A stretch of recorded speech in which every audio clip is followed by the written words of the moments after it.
the last morning of making coffee with no countertops. Oh, it's been a year. I had to build the cabinets, I had to put in the floors, I had to do it all. Put these brackets in. Countertop's gonna come out about 2 to 3 inches past the brackets. Go all the way across. Sorry, guys, I got the hiccups. I'm gonna have solid granite all the way down. And you know what's gonna be happening is a whole hell of a lot of fingerboarding.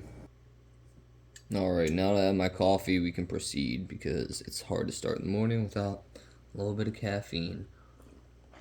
So I had a new subscriber slash old subscriber slash fellow fingerboarder ask me about the Pro Series and to do a video on them, so I figured might as well. They are my favorite board. I don't know if you can tell. I did find a shit ton of them on sale for like, I want to say it was $25 each shipped. And y'all know how stuff falls off the truck in California all the time, but I had to buy a bunch of them. So I bought like, I want to say it was like 10 of them for $250. And at that time, they were $70 each. So I was like, well, I can buy 3 or I can buy 10. So I bought 10.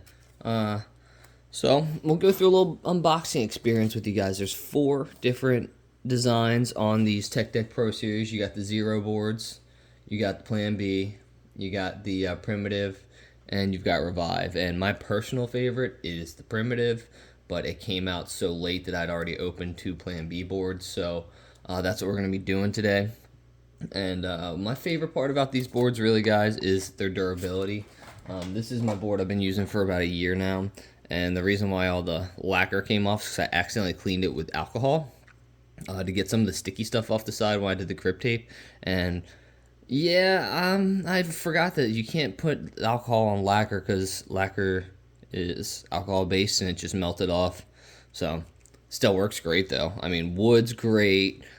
Trucks are probably, out of all the trucks I've tried, I haven't ever tried any Black Rivers or like anything crazy, but out of all the trucks I've tried for this price point, for when I just saw them on sale for $32 each for these are the most solid, durable trucks I've ever had because a lot of them have the paint, and the paint comes off the bottom. These are actual solid brass, so as you scrape them on concrete, whatever, they don't change color. That's big for me. The Kingpin heads, really nice, really sturdy. The earlier ones, the bushings inside tended to fall out, but they fixed that on the second iteration of these. Yeah, there's actually multiple iterations, but people didn't even notice. They fixed some things about the wheels and the trucks. And I'd say my overall favorite part about the trucks, reverse Kingpin. Now, let me show you actually with another board. So here we go.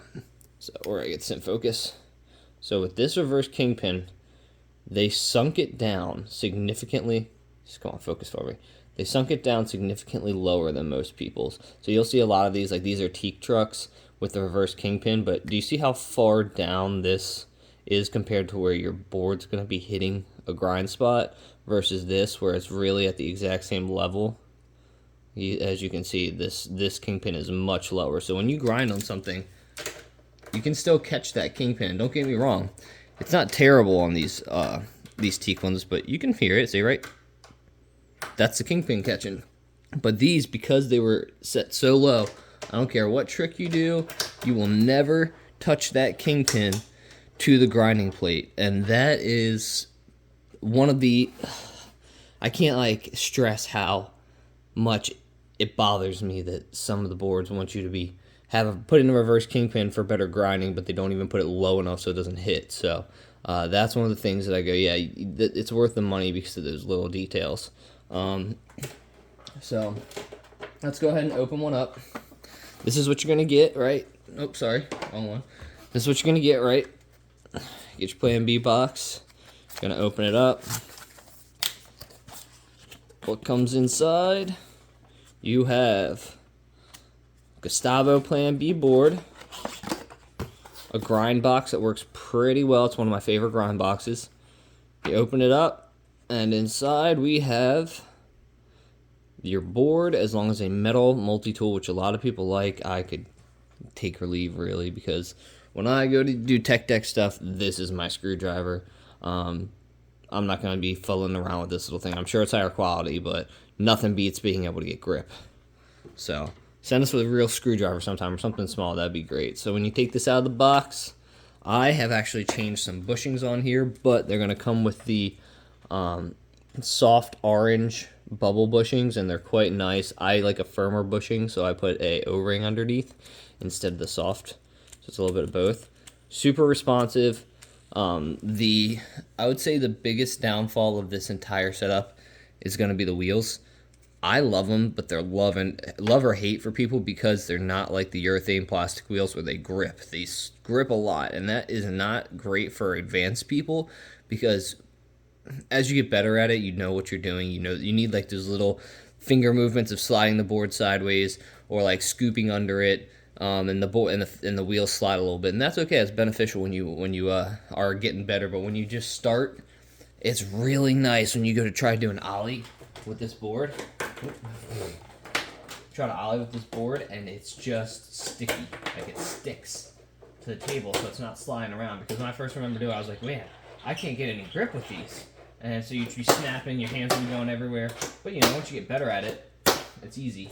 But when you start, just to have that bit of grip, so you can slowly okay, that's right where the board's gonna be. My muscle memory's gonna get more used to it.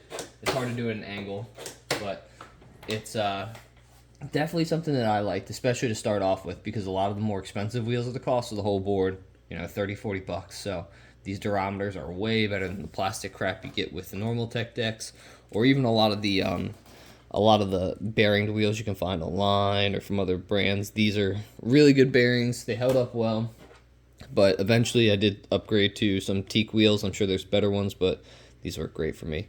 So past the graphics, the trucks, the wheels, the one con most people have about the board is the thickness. So I don't mind it because it's the exact same thickness as the plastic boards. And so, a lot of people get upset about it. I'm trying to get to focus. A lot of people get upset about the fact that it's 5-ply and super thick, but it's durable as hell. And if you've used the plastic boards, you're used to it. If you use, some of these teak boards, man down. Some of these teak boards, as you can see, they're 3-ply, and they're much thinner. Not only just thinner wood, but less plies, which makes it significantly thicker. And I think fingerboarding is all about what you find comfortable. So if you don't find something comfortable, switch it up. But this is what I started on. This is my first pro board about 1.5 years, 2 years ago. Loved it. Can't get enough of it. And I don't see myself changing anytime soon because anything comparable is in the hundreds of dollars range. So at least Tech Deck, people want to complain about the $70 price, but if you follow it, I found them on Amazon for $34 during Black Friday sales and Cyber Monday. Earlier this year, like 6 months ago, I saw them for like $40 for sale. So they're coming down. I mean, I don't know any other pro boards that have this nice of trucks and all these bells and whistles like the lock nuts and the soft bushings. And if you just were going to buy a set of trucks from like Teak Tuning, which is like your entry level pro boards, that's $10. Wheels, another $10 or $15. And that's already $25. Grip tape, $7.99 for the grip tape from Teak that I like. So you're already at the cost of the board of $35. So the grip tape that comes with it, it's pretty nice. I can't complain. Lots of grip, very porous, so your fingers grab a lot. People don't like how thick it is, but again, personal preference. I think it doesn't take too long to get used to it. And the only grip tape I've found to be better is the Teak Tuning Gecko grip tape. So I swapped it out for that on my main board, but I still love to go back and just use the Tech Deck Pro Series as they came. So that's about it, guys. I mean, you got your boards, and comparatively to like other brands, I would say that for the price, Tech Deck really killed it on the Pro Series. At the $70 price, I would say it's iffy, but when they're coming down to $30-$35, man, I can't see why anybody would pass up on the experience. Because if you're gonna pay $15 for a Performance Series or $3 for a piece of crap, you might as well just try it out and pay 10 times more for something that's definitely going to be 10 times better. They feel well made. So I hope you guys liked it. I hope y'all subscribe. I'll show you some of my other boards later. Go ahead and make any requests. I'll be happy to go over anything I got in my room. You guys take care. Check out the other videos where I go over the entire collection room, and like and subscribe for more content. Thanks, guys.